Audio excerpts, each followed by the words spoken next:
অভিনয়ের ক্ষেত্রে আমি আমার আইডল মনে করি হচ্ছে শাবনূর আপুকে। কারণ আমাদের ইন্ডাস্ট্রিতে এখন পর্যন্ত শাবনূর আপু যেভাবে অভিনয় করে গেছেন বা করছেন, এখন তিনি ইন্ডাস্ট্রিতে বাইরে আছে, কাজ করছে না, বাট তিনি যা দিয়ে গেছেন এখন পর্যন্ত সেরকম ভাবে কেউ দিতে পারেনি, আর পারবে কিনা আমার জানা নেই। বাট আমি তাকে ফলো করি, তার মতো করার ট্রাই করি একটু হলেও।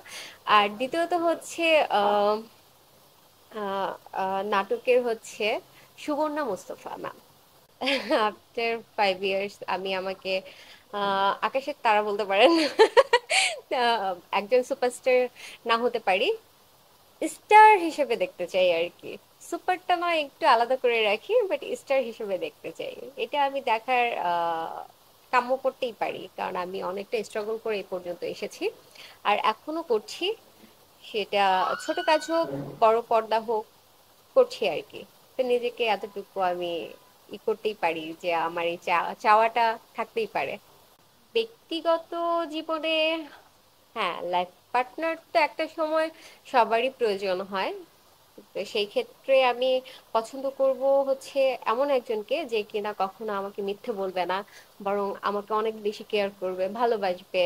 তারপর আমার ফ্যামিলিকে অনেক বেশি লাভ করবে, সাপোর্ট দিবে।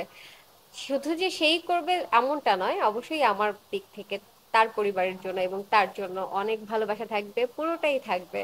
এমন একজনকেই চাই যে আমাকে মিথ্যে বলবে না, আমাকে অনেক বেশি কেয়ার করবে, অনেক বেশি ভালোবাসবে। ভবিষ্যৎ ইচ্ছে, এই তো ভবিষ্যৎ ইচ্ছে মিডিয়া নিয়ে কিছু করার ইচ্ছে আছে, যদিও আমি অনেক ধরনের জবের অফার পেয়েছি, বিশেষ করে বিমানবালার। বিমানবালার অফারটা আমি হাঁটতে যেতে বলতে পারেন যে পেয়ে থাকি। এটা কিসের জন্য আমি জানি না, হয়তো আমার হাইট প্লাস হচ্ছে আমি হাসি, অনেক হেসে হেসে কথা বলি, আপনারা দেখে গেছেন, দেখতেই পাচ্ছেন যে আমি হাসি বন্ধ করে কোনো কথা বলিনি এখন পর্যন্ত, এটা আমার হয় না আর কি। তো বিমানবালার অফারও পেয়েছি, বাট আমি চাই আমাকে মিডিয়াতে কোনো একটা পর্যায়ে দাঁড় করাতে, ভালো একটা জায়গায় নিয়ে যেতে। তো বর্তমান বলেন আর ভবিষ্যৎ বলেন, আমি মিডিয়াকে জড়িয়ে থাকতে চাই। আর নতুনদেরকে নিয়ে বলার কিছু নেই, তারা আমাদের থেকে অনেক অ্যাডভান্স, আমি যেটা দেখতে পাচ্ছি আর কি। আর প্রতিভা হচ্ছে যার যার ভেতরে লুকিয়ে থাকে, সেটা বের করার অনেক প্ল্যাটফর্ম আমরা পেয়ে গেছি। যেমন ইউটিউব আছে, ইউটিউব থেকে শুরু করে টিকটক প্ল্যাটফর্মটাও আছে এখানে। তো এদিক দিয়ে দেখছি অনেকেই বের হয়ে আসতেছে, অনেক নতুন যারা আছে, ফিমেল বলেন মেল বলেন, বের হয়ে আসছে ওরা। তা আমাদের থেকে অনেক অ্যাডভান্স, আমরা যেটা পাইনি ওরা সেটা পাচ্ছে আর কি। লাখো কণ্ঠকে তো মানে ভালোবাসা, শুভেচ্ছা, এছাড়া আমার আর বলার কিছুই নেই। তারা যে আমার পাশে আছে বা আমার এত সুন্দর সুন্দর নিউজ করছে, সেই ক্ষেত্রে আমি তাদেরকে অনেক বেশি ভালোবাসা দেব তাদের জন্য।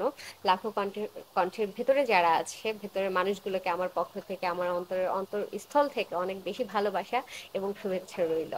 আর আপনারা সবাই লাখো কণ্ঠের সাথে থাকবেন, পাশে থাকবেন, এবং এদের নিউজগুলো কিন্তু সত্যতা অনুযায়ী হয়, তাই এদের নিউজগুলো ধারণ করবেন।